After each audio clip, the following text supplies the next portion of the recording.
Hello à tous, donc aujourd'hui on est encore une fois un petit peu dans les méandres de la psychologie, avec quelque chose pourtant de beaucoup plus commun, à savoir le syndrome de l'imposteur. Alors en gros tout simplement c'est déjà un énorme manque de confiance en soi et c'est le fait de se sentir illégitime dans ce qu'on fait. Dès qu'on doit faire quelque chose, accomplir une tâche, se lancer dans un projet personnel, un projet entrepreneurial, etc., on a l'impression de ne pas être légitime pour faire ça, de ne pas être légitime pour aider cette personne. Donc on est directement dans une mécompréhension de l'échec. À savoir, je voulais vraiment partager cette citation qui est dans mes top citations que je lis tous les matins. Chaque chose que tu fais sans obtenir le résultat escompté est une victoire, puisque cela te permet d'apprendre ce que tu dois améliorer. Donc ça, cette notion-là, forcément, elle n'est pas intégrée pleinement par les personnes qui ont le syndrome de l'imposteur. Et ce syndrome de l'imposteur, il peut durer toute sa vie. Il peut se sentir illégitime quand on est en cours, quand on doit faire des exposés. Il peut se sentir illégitime quand on obtient un poste, quand on est au travail, quand on obtient des promotions, des augmentations,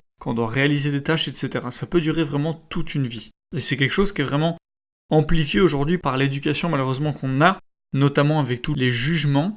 Ces exemples vraiment en classe où parfois on pose des questions à des élèves juste pour leur faire se rendre compte de leur ignorance devant tout le monde. On note les gens sur 20, c'est pas bien ce que tu fais. On accorde même plus d'importance presque aux notes dans les disciplines dans lesquelles tu n'es pas bon que dans les disciplines dans lesquelles tu es bon. Rappelle-toi, quand tu étais très bon en maths ou en français, les profs, à chaque fois, leur problématique, c'était « Ah, t'es bon en français, c'est bien, mais regarde en maths, c'est catastrophique !» Et ils appuyaient sur ça. Donc forcément, ça nous pousse à nous sentir imposteurs dans des domaines. Parce que du coup, tu bosses tes maths, donc tu deviens potentiellement moins bon en français, donc t'es plus le meilleur en français, donc t'as un cercle vicieux, etc. Il y a plein de déclinaisons possibles. Et c'est amplifié aussi par la demande de plus en plus croissante et marquée qu'on a de l'excellence. Aujourd'hui, quand tu rentres dans le monde du travail, bon, bien qu'on te prépare bien évidemment pas du tout à ça, on va te demander l'excellence. On veut que tu sois très bon partout, que tu sois le meilleur, point. Dans n'importe quel travail quasiment. Bien évidemment, on te demande un idéal qui n'est pas atteignable. Et troisième phénomène qui amplifie ce syndrome de l'imposteur, c'est la magnification des performances, à savoir qu'aujourd'hui par le storytelling, par ce qu'on voit sur les réseaux sociaux, etc., tout est amplifié, tout est embelli, et du coup nous on a l'impression que nos standards sont plus bas que les autres, alors que ce sont les mêmes, c'est juste que les autres les mettent plus en valeur potentiellement. Et du coup une des conséquences de ce syndrome de l'imposteur, c'est qu'on va avoir tendance dans notre vie à attribuer nos succès ou les succès qu'on a. On a du mal justement à dire nos succès, on va les attribuer aux autres. Ah oui, mais c'est parce que ça. Ah oui, mais c'est parce qu'il y avait lui qui bossait avec moi. Ou alors, on va l'attribuer à la chance. Oui, mais ce coup-ci, c'est normal, faut bien que je réussisse des fois, ou etc. Bon, du coup, je vais te donner un scoop en live. La perfection est un idéal imaginaire. La perfection n'existe pas. Je t'assure, tu n'arriveras jamais à être parfait dans ce que tu fais. Donc pour ça, forcément, il y a des petits outils, il y a des solutions à ça. À savoir, il faut déjà commencer par faire vraiment un exercice de rationaliser et de reconnaître que tu fais ta part et vraiment tes petites victoires. Est-ce que je me sens légitime là-dedans ? Ok, bon, par contre, c'est vrai que je bosse un petit peu tous les jours dessus, c'est vrai que j'essaie vraiment de m'améliorer, j'ai fait des progrès, c'est vrai que ça, je l'avais bien réussi. Donc j'ai pas réussi ce gros projet, mais il y avait tous ces petits projets, je l'avais fait. De vraiment prendre conscience du travail qu'on fait et des petites victoires qu'on a tous les jours. J'ai donné une formation sur la productivité, mais il y a 2 jours j'étais une loc.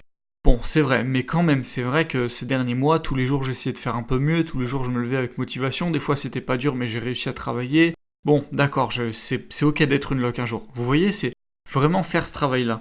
Et aussi, se rendre compte qu'il y a plusieurs niveaux dans un apprentissage. À savoir, j'ai bien aimé ce que j'ai entendu ce matin dans un podcast. Quelqu'un qui racontait que quand j'étais au collège, je donnais des cours de maths à ceux qui étaient en primaire. Quand j'étais au lycée, je donnais des cours qui étaient au collège. Quand j'étais en prépa, je donnais des cours au lycée. Puis quand j'étais ingénieur, je donnais des cours aux gens en prépa. Il y a eu tout un process, donc finalement, est-ce qu'il était légitime quand il avait 12 ans de donner des cours de maths ? Oui, non, on n'en sait rien en fait. Par contre, est-ce que en tant que lycéen, il est légitime pour donner des cours de maths à des collégiens ? Bien évidemment, si il les aide à avoir un résultat, en fait, la question de la légitimité n'a même presque pas à se poser. C'est la légitimité, encore une fois, c'est quelque chose également d'imaginaire. Il y a quelqu'un qui a une demande, qui vient me demander à moi, c'est pour une raison. Je l'aide à avancer vers cette demande, je l'aide à obtenir ce qu'il veut. J'ai fait ma part, point.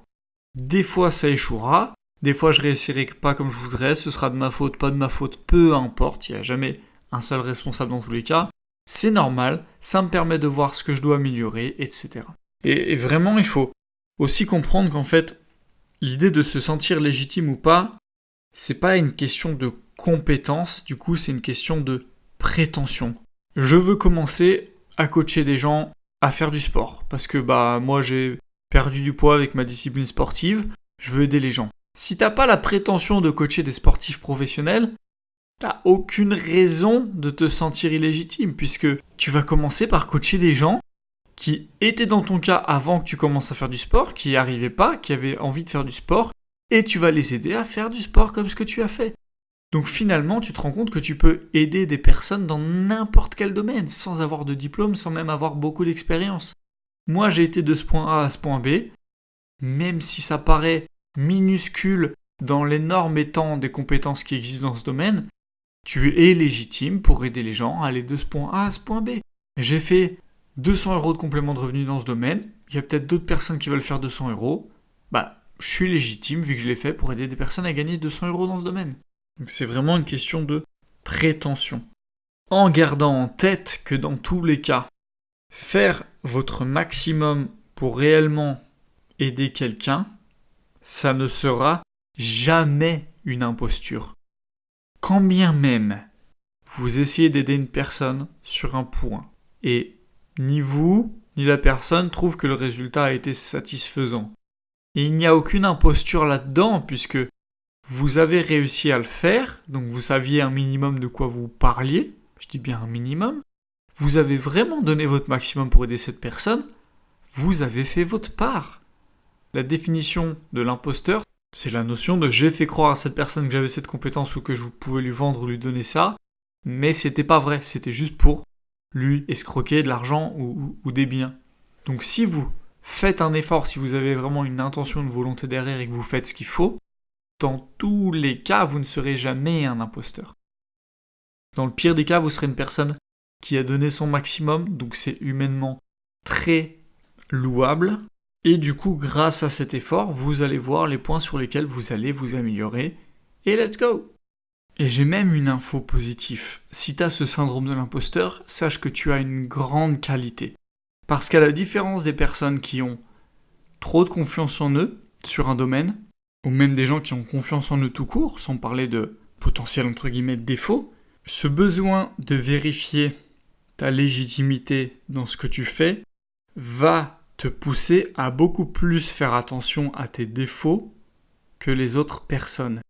Et du coup, ça va vraiment t'apporter une attention, une analyse encore plus critique, encore plus juste sur ce que tu fais. Du coup, tu vas être beaucoup plus attentif aux choses que tu vas devoir améliorer et donc ta marge de progression est beaucoup plus importante et beaucoup plus objective que si tu n'aurais pas cette volonté d'être sûr de bien faire.